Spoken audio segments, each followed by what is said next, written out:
చూసారా? ఈ మధ్యకాలంలో ర్యాబిస్ వ్యాధి కుక్క కాటు వల్ల ఎంతోమంది చిన్నపిల్లలు అన్యాయంగా చనిపోయారు. ఆ వీధి కుక్కల దాడి చాలా ఎక్కువైపోయి అన్యం పుణ్యం తెలియని పిల్లలని ఈ ర్యాబిస్ వ్యాధి ద్వారా పాపం వాళ్ళు ప్రాణాలు కోల్పోయారు. ఒకటి కాదు, రెండు కాదు, ఈ మధ్యకాలంలో చాలా జరిగాయి ఈ విధంగా.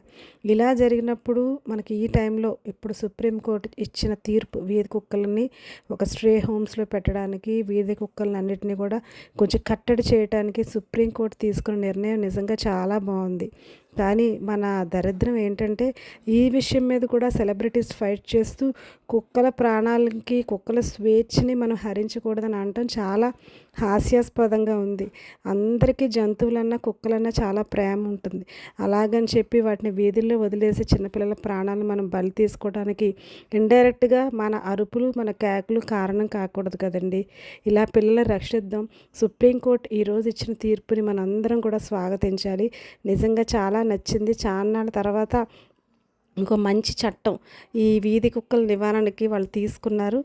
ఖచ్చితంగా వీళ్ళందరికీ మంచి హోమ్స్ పెట్టి అవన్నీ చేద్దామంటున్న అలా చేస్తున్న ఎన్జిఓస్కి మనం సహకరించి మన జంతు ప్రేమని ఆ విధంగా చాటుకోవాలని కోరుకుంటున్నా.